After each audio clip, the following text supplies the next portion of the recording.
सकाळच्या नाश्त्यासाठी किंवा मुलांच्या टिफिनसाठी अगदी 5 मिनिटात तयार होणारा पदार्थ तो म्हणजे शेवयांचा उपमा. कसं बनवायचं ते आजच्या व्हिडिओमध्ये आपण आज बघणार आहोत. स्वागत आहे सर्वांचं शिल्पा होम किचनमध्ये. चला तर मग रेसिपीला सुरुवात करूया. इथे एका पॅनमध्ये 3 ते 4 चमचे तेल घेतले. तेल छान तापलं की यामध्ये बारीक चिरलेले 2 हिरव्या मिरच्या घालायच्या. त्यानंतर थोडे शेंगदाणे ते सुद्धा तेलावरती छान परतून घ्यायचे. अगदी कुरकुरीत होईपर्यंत आपल्याला हे शेंगदाणे तेलावरती छान परतून घ्यायचे. अगदी कमीत कमी साहित्यात आणि झटपट तयार होणारा हा पदार्थ आहे. तर तुम्ही नक्की ट्राय करून बघा. मुलांच्या टिफिनमध्ये द्यायला सुद्धा हा अगदी सोपा आणि खूप हेल्दी नाश्त्याचा प्रकार आहे. तर तुम्ही टिफिनमध्ये सुद्धा देऊ शकता.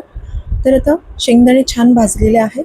तर इथे मध्यम आकाराचा एक कांदा बारीक चिरून घेतलेला आहे. त्यानंतर थोडंसं कढीपत्त्याची पानं आणि इथे मी गाजर अगदी बारीक चिरून घेतलेलं आहे. तर यामध्ये तुम्ही आणखी काही भाज्यासुद्धा ॲड करू शकता, जसं की हिरवा ओला मटार आणि शिमला मिरची वगैरे आवडत असेल तर यामध्ये तुम्ही ॲड करू शकता.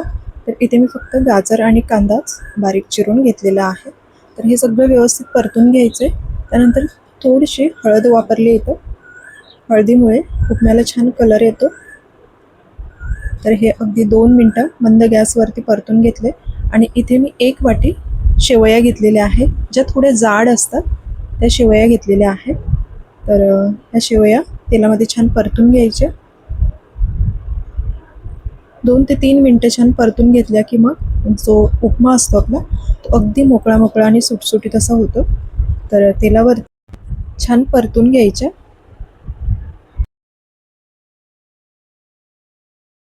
आणि आता यानंतर आपण यामध्ये पाणी ॲड करणार आहोत. तर जे पाणी वापरतोय आपण ते गरम करून घ्यायचं, म्हणजे ज्या शेवया आहेत त्या अगदी पटकन शिजल्या जातात. तर इथे मी 1.5 वाटी पाणी घेतलेलं आहे. ज्या वाटीने आपण शेवया मोजून घेतल्या त्या वाटीने 1.5 वाटी पाणी घ्यायचं. तर आता पाणी टाकलेलं आहे. यानंतर आपण यामध्ये चवीपुरतं मीठसुद्धा टाकून घेऊया. आणि आता गॅस थोडासा मोठा केला तरी चालेल. तर आता हे व्यवस्थित असं मिक्स करून घ्यायचं आहे. एक उकळी आली की थोडंसं दाटसर होईल आणि नंतर मग यावरती झाकण देऊन आपण 2 ते 3 मिनिटासाठी वाफ काढून घ्यायची. तर हे थोडा वेळ परतून घेऊया. आता मी गॅस थोडा वाढवलेला आहे. थोडंसं घट्ट झालं की मग यावरती आपण झाकण देऊया.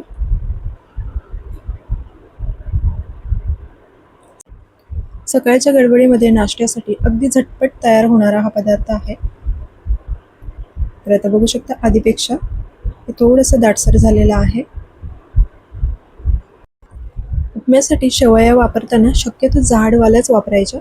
बारीक शेवयांचा उपमा थोडासा चिकट होतो, एवढ्या मोकळ्या अशा होत नाहीत. तर अशा प्रकारच्या जाडवाल्याच शेवया उपम्यासाठी वापरायच्या.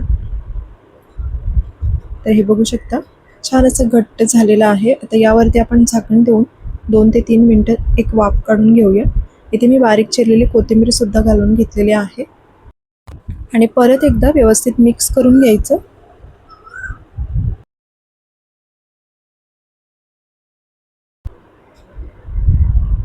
तर आता झाकण देऊया आणि छान एक वाफ काढून घ्यायची.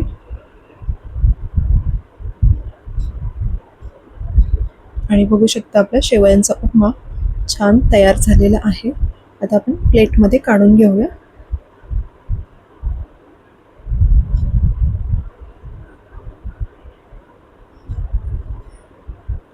मस्त मोकळ्या अशा शेवया सगळ्या झालेल्या आहेत आणि खायला सुद्धा खूप छान लागतो. तुम्ही नक्की ट्राय करून बघा.